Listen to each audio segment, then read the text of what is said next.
Alright, I am back with another First Descendant video, because I'm not playing anything else. I have played this for 80 hours now, in the last 2 weeks. I think tomorrow marks 2 weeks of its launch.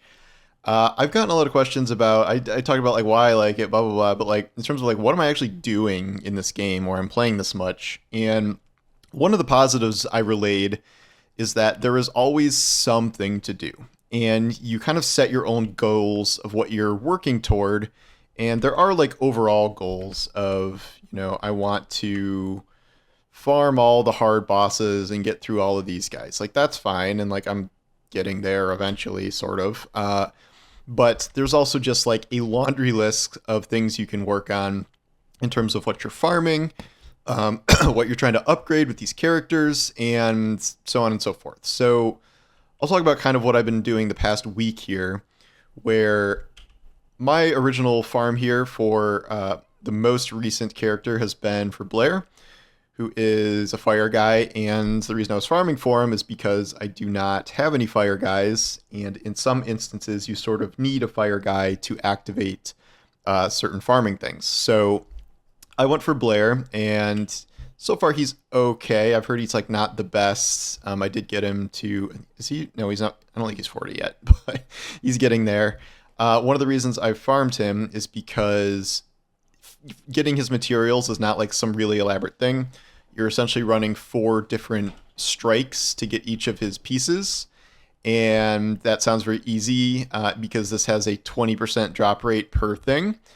I got 2 of them on the first try, and then this one specifically took me at least 15 runs, which, again, it's just RNG, but it can feel very frustrating. I had a Freyna piece that also took me 15 runs to get, so it can be frustrating. So what I would kind of do is I would do maybe like 2 runs with a character, usually Bunny, because Bunny's so fast.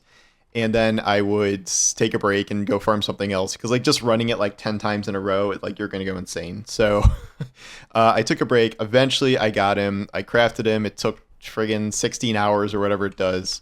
But I did get him, and now I have 1 fire guy. I decided to go for a new character, another guy. Only have 1 guy, and the rest are girls right now. I went for, what's his freaking name? Let's find out. Enzo. So, I've heard he's pretty good. I know, I was seeing Glad play, and Glad unlocked him and says he's one of his favorite characters. I had a couple of his pieces already, and I know that you need him to do a bunch of like specific ancient vault farming things, and you need ancient vault farming things in order to craft some of the most important items in the game, like namely the things that require you to upgrade your character. You need a lot of materials from these vault things, and Enzo is like the main dude for doing those.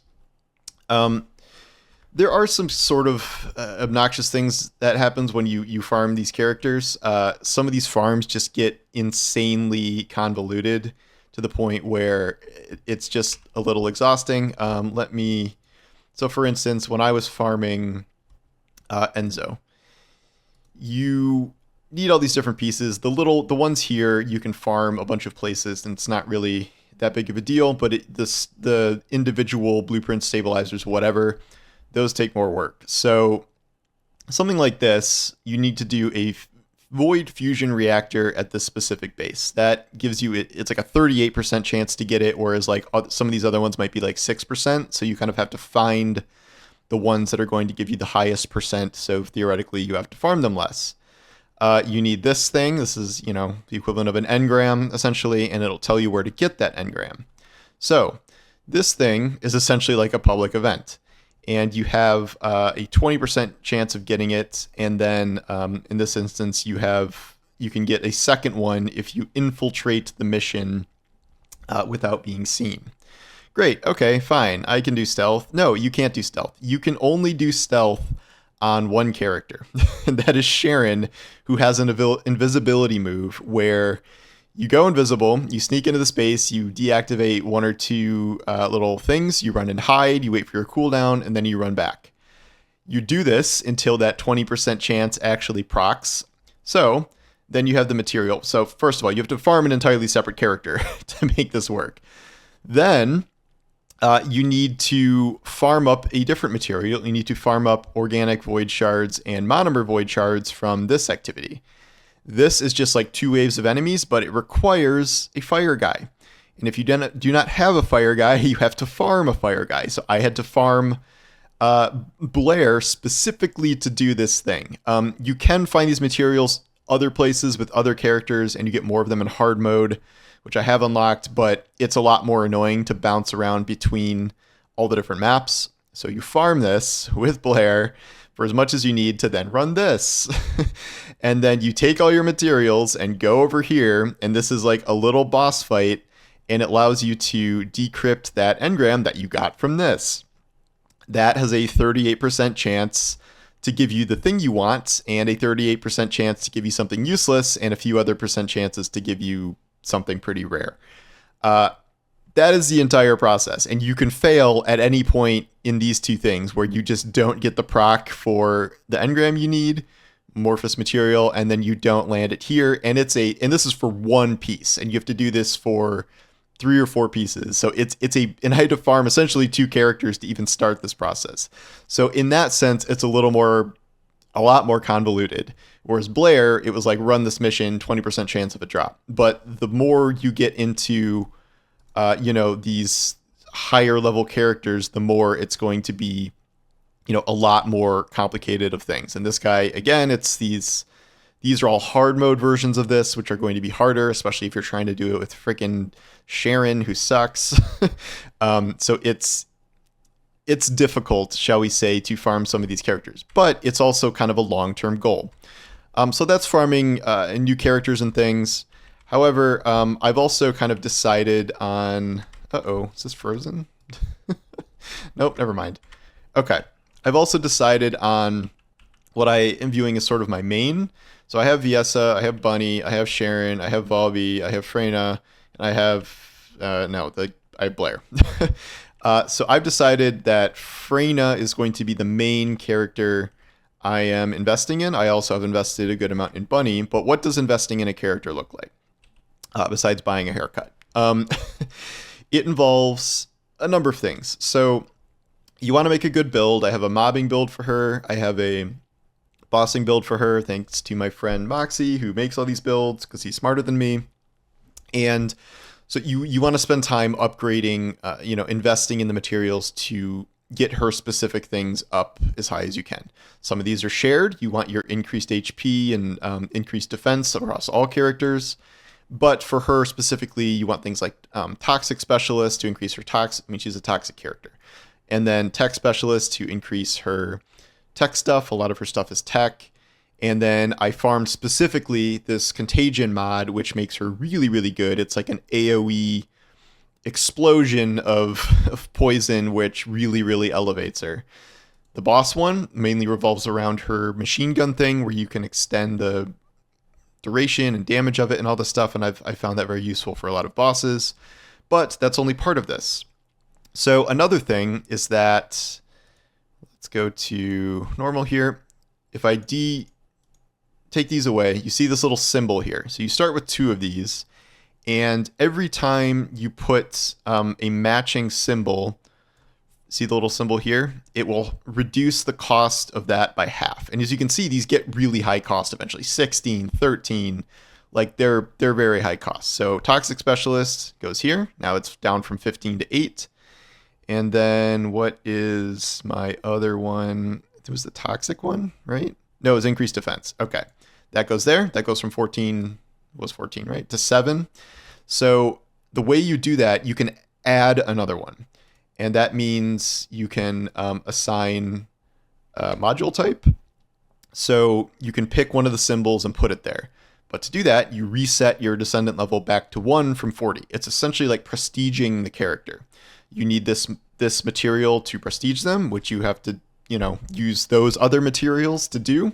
But you reset yourself, and then you essentially, you take another 5, 6, 7 points off of your mods. So that leaves you room for more mods. So you can see where this is going, where you just keep prestiging over and over, and eventually all your mods are essentially going to be half cost, allowing you to kind of max out this board as much as you want with the most powerful mods you want. And then, of course, there is another aspect to this where you want to increase your max capacity, giving you more slots to put stuff in to begin with. I don't think, can you go up again? I don't know if you can go up more than once. I'm not 100% sure. Wait, you can rename? Oh, these are just, I was like, can you rename the character? That's weird. So that is how you kind of invest a lot into one character. But you can also invest into weapons. So this is the poison-based assault rifle that spreads poison in a different way. And you can also capacity this up, which I have not done yet. But more importantly, you can farm up more versions of this. And when you do that, you combine them into versions that upgrade their specific stats. So what is details? So you will get, this will give you some information about your abilities. And I'm not sure which exactly will upgrade when you combine them here, but some of these numbers will increase, like proc chance, like damage, whatever, when you combine those. In addition to that, you want to farm up better versions of these. You can see where it says like fire attack, critical damage, bonus firearm attack. Those are all gray. That's bad. You want something like this, which is, the different colors represent how good that perk is.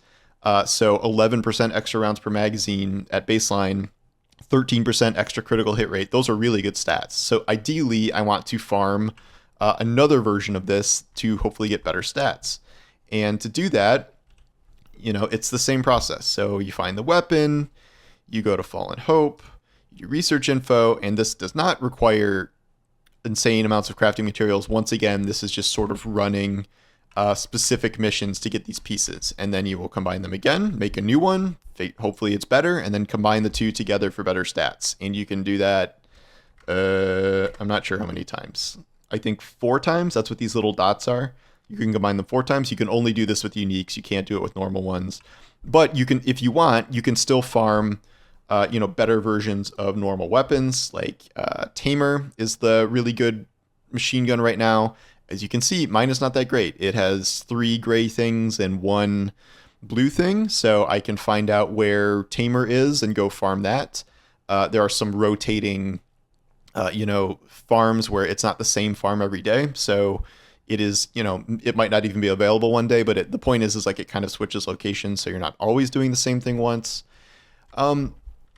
So you see what I'm saying here? Like I just talked for 10 minutes or whatever it is about all the different things I can kind of go for simultaneously. And like I'll farm a little bit of a character, I get bored of that. I'll farm a little bit for a gun, get bored of that. I'll farm a little bit for materials for, power upgrades, something like that. And it's, there's always something to do. And you can create your own goals. And right now my goal is to pump up Freya a lot, find another character I like as much as Freya, pump them up a lot, and just sort of, ideally I want to unlock all of the heroes here. And one thing I'm not going for are ultimate characters, because those are just the drop rates on these. It's like 3% drop rates for all of the parts. And like, oh, you get the sexy bunny skin. Like, I don't care. Like, these are more powerful. Like at baseline, you get more power. I think you get some unique mods. And like, that's one of the shitty things about the game, because it definitely does sell power, or it makes the grind just absolutely insane for these. But a lot of this is just ignoring the shitty microtransactions here. The only thing I bought are cosmetics across a couple of my characters I like. I've spent some amount of money on cosmetics, which how much money have I spent in Destiny on cosmetics? Like I'm okay with that, but I have not bought anything approaching just paying for power. And buying an ultimate skin is like $100, which is bullshit. Again, all of those microtransactions sort of mirror Warframe, so it's not like this is reinventing the wheel or anything, but that is an aspect of this that to enjoy the game, I think you just have to pretend like this doesn't exist. When you're upgrading things, this is just a separate tip. Don't forget to dismantle your double modules, which will give you, let's see, 40,000 shards at a time. So that's very good. Yes, thank you for that.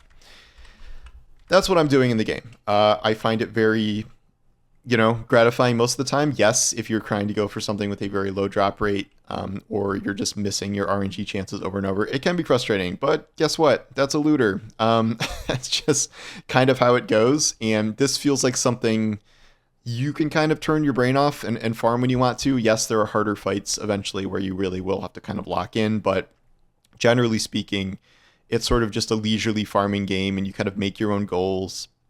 You're always increasing your power to some extent, and it's enjoyable to me. I get why it might not be enjoyable for other people. I get why it's getting pretty bad reviews from like normal game critics, but I don't know. It works for me. Destiny is launching Act 2 tomorrow, so I will be pausing this obviously to go play that, and I'll have a video about that tomorrow. But yeah, so thanks for watching. Let me know what you're doing if you're playing this. Let me know if you just started and you hate it, and I can maybe give you some advice. But yeah, I'll talk to you soon. Take care.